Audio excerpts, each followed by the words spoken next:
राधे कृष्ण दोस्तों। नवरात्रा का तीसरा दिन, नवरात्रा के तीसरे दिन हम कौन सी देवी की पूजा करते हैं? माँ चंद्रघंटा की पूजा करते हैं।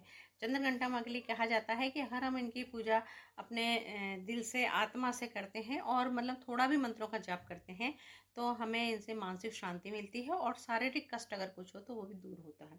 तो मैं आपको बताऊंगी कि इसमें हमें क्या भोग लगाना चाहिए। सुबह जल्दी उठिए, उठने के बाद स्नान के बाद आपको 6:30 बजे तक सूर्य भगवान को अर्घ देना है। उसके बाद आपको सूर्य भगवान को अर्घ नहीं देना है।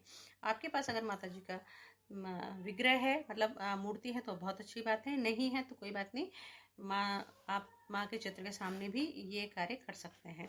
अगर विग्रह है तो लाल रंग की पोशाक पहनाइए या पीले रंग की पोशाक पहनाइए। वैसे लाल रंग माँ को प्रिय है तो आप लाल रंग की पोशाक पहनाएंगे तो बहुत अच्छा होगा। और अगर मान लो विग्रह नहीं है, तस्वीर है, तो आप लाल रंग का रुमाल माँ के आगे रख सकते हैं। माँ को पीले फूलों की माला पहनाइए, पीले पुष्प चढ़ाइए और माँ को दूध का भोग लगाइए, क्योंकि माँ चंद्रघंटा के दूध का भोग लगता है। आप अगर दूध का भोग लगाएंगे माँ प्रसन्न होगी। और दीपक जरूर जलाना है आपको। किसी भी प्राप्तिष्ट मंदिर में दूध जरूर आप चढ़ा के आइए और जितना हो उतना दूध का आपको दान करना है।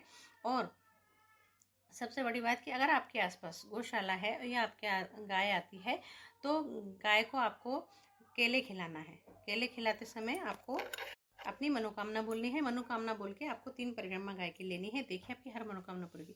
मंत्र नहीं आता है तो कोई बात नहीं, ओम चंद्रघंटाय नमः, ओम चंद्रघंटाय नमः 11 बार, 21 बार, 51 बार आपको जरूर बोलना चाहिए।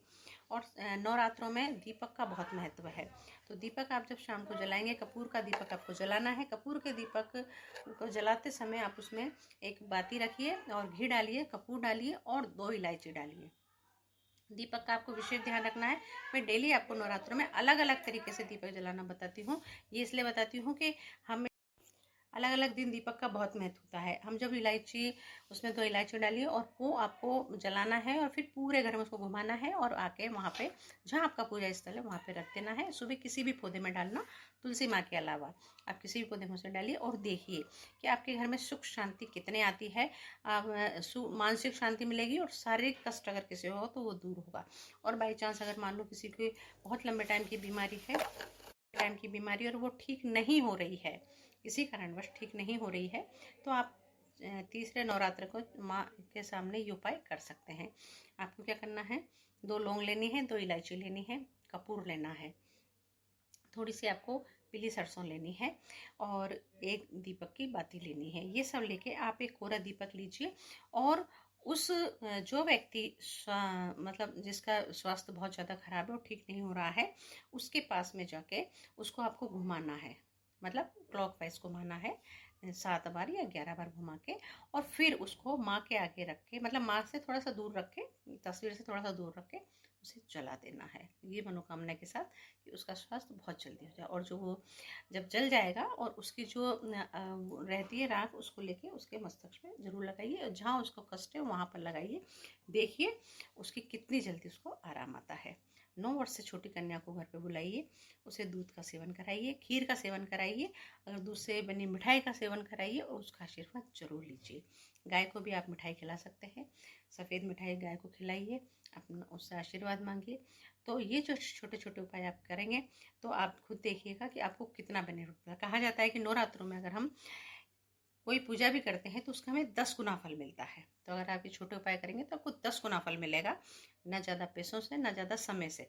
लेकिन ये है कि छोटे से समय में और थोड़े से पैसों से आप बहुत सारा लाभ उठा सकते हैं नवरात्रों।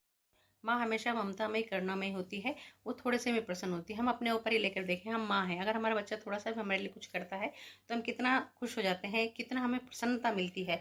चाहे वो दूसरों के लिए ना के बराबर हो, लेकिन माँ के लिए थोड़ा सा किया हुआ ही बहुत हो जाता है। छोटे छोटे उपाय हैं, करके देखिए, माँ का आशीर्वाद लीजिए। हो सके तो माँ को डेली मीठे पान का भोग जरूर लगाइए और जितना हो उतना गायों को, कन्याओं को भोजन कराइए, चारा डलाइए और अपनी मनोकामना पूरी करिए। ऐसे मेरे वीडियो को लाइक कीजिए, शेयर कीजिए, नए नए तो सब्सक्राइब कीजिए और कमेंट बॉक्स में राधे राधे जो आपकी कोई भी समस्या हो कमेंट बॉक्स में लिखिए। मैं उस समस्या का समाधान करने की पूरी कोशिश करूँगी। धन्यवाद दोस्तों।